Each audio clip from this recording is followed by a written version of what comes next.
Assalamualaikum warahmatullahi wabarakatuh. Bismillah walhamdulillah salatu wassalamu ala rasulillah Sayyidina Muhammad ibn Abdillah wa ala alihi wa sahbihi wa mawalah. La hawla wa la quwwata illa billah. Di sini kami akan menerangkan tentang pelajaran ilmu akidah atau ilmu tauhid dengan tema mengenal kitab-kitab Allah dan para rasul yang menerimanya. Dalam menjalani kehidupan, umat muslim harus berpedoman pada kitab suci Al-Quran. Namun, seorang muslim juga perlu tahu bahwa ada kitab-kitab lain yang diturunkan kepada Nabi dan Rasul sebelum kitab suci Al-Quran. Mempercayai keberadaan kitab tersebut juga termasuk rukun iman yang ketiga, yakni beriman kepada kitab-kitab Allah. Allah juga kembali menegaskan hal tersebut dalam surat An-Nisa ayat 136 yang artinya, wahai orang-orang yang beriman, tetaplah beriman kepada Allah dan Rasulnya, yakni Nabi Muhammad, dan kepada kitab Al-Quran yang diturunkan kepada Rasulnya serta kitab yang diturunkan sebelumnya. Barang siapa ingkar kepada Allah, malaikat-malaikatnya, kitab-kitabnya, rasul-rasulnya, dan hari kemudian, maka sungguh orang itu telah tersesat sangat jauh.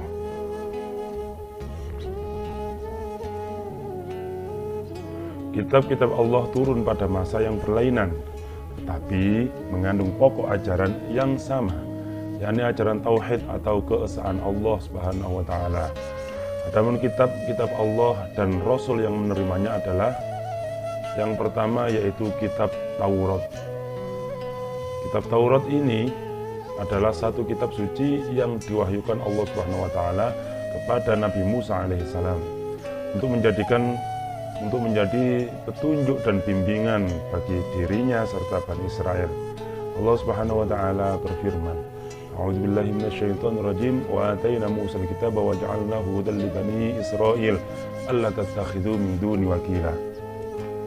Yang artinya, dan kami berikan kepada Musa kitab Taurat dan kami jadikan petunjuk bagi Bani Israel dengan firman, janganlah kamu mengambil pelindung selain aku. Al-Quran surat Al-Isra ayat kedua.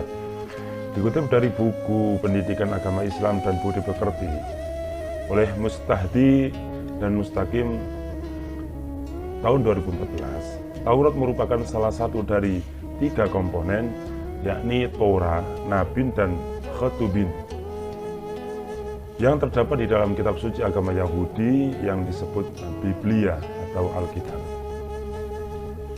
Isi pokok kitab Taurat dikenal dengan 10 hukum, yakni 10 Commandment atau 10 firman yang diterima oleh Nabi Musa alaihissalam di atas bukit Turi Sina atau Gunung Sinai.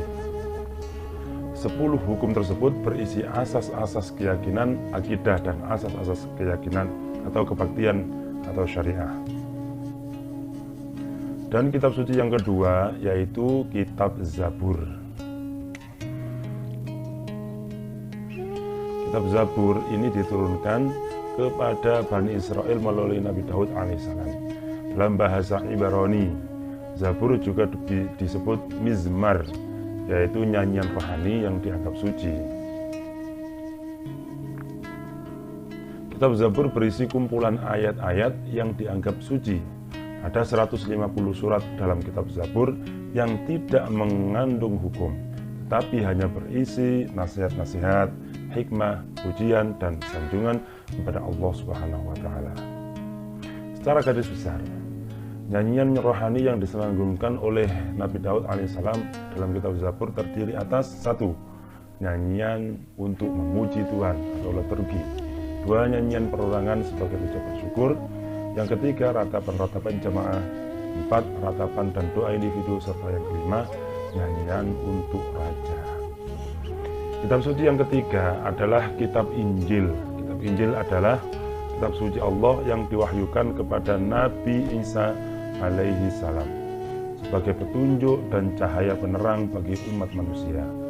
Sebagaimana yang dijelaskan dalam Al-Quran, kitab Injil diturunkan kepada Nabi Isa alaihissalam untuk mengajarkan tauhid kepada umatnya agar mengesahkan Allah Subhanahu wa taala dan tidak menyekutukannya. Selain memuat keterangan mengenai perintah untuk mengesahkan Allah, Kitab Injil juga menjelaskan akan lahir nabi terakhir yang menjadi penutup para nabi dan rasul bernama Ahmad atau Nabi Muhammad SAW. Injil juga mengalami perubahan dan pergantian yang dilakukan dan penggantian yang dilakukan oleh manusia. Dalam Injil yang sekarang lebih memuat tulisan dan catatan tentang sejarah hidup Nabi Isa alaihissalam. Kitab ini ditulis menurut versi penulisnya, yaitu Matius, Markus, Lukas, Yahya atau Yohanes. Yang terakhir yaitu kitab suci Al-Quran. Kitab Al-Quran diturunkan oleh Allah kepada Nabi Muhammad SAW melalui malaikat Jibril secara berangsur-angsur, tepatnya selama 22 tahun, 2 bulan, 22 hari. Al-Quran terdiri atas 30 juz, 114 surat, 6.236 ayat, 74.437 kalimat, dan 325.345 huruf. Dengan diterimanya wahyu pertama, surat Al-Alaq 1-5, Nabi Muhammad SAW diangkat sebagai Rasul, yang berarti manusia pilihan Allah yang diberi wahyu oleh Allah untuk disampaikan kepada umatnya. Al-Quran diwahyukan kepada Nabi Muhammad SAW ini menghapus sebagian syariat yang tertera dalam kitab-kitab terdahulu dan melengkapinya dengan tuntunan yang sesuai dengan perkembangan zaman. Dengan demikian, Al-Quran menjadi kitab suci terlengkap dan berlaku bagi semua umat manusia sampai akhir zaman. Karena itu, sebagai umat muslim, kita tidak perlu meragukannya. Sebagaimana firman Allah Subhanahu wa taala yang berbunyi, A'udzubillahi minasyaitonirrajim, dzalikal kitabu la raiba fihi hudal lil muttaqin. Kitab Al-Quran ini tidak ada keraguan padanya, petunjuk bagi mereka yang bertakwa.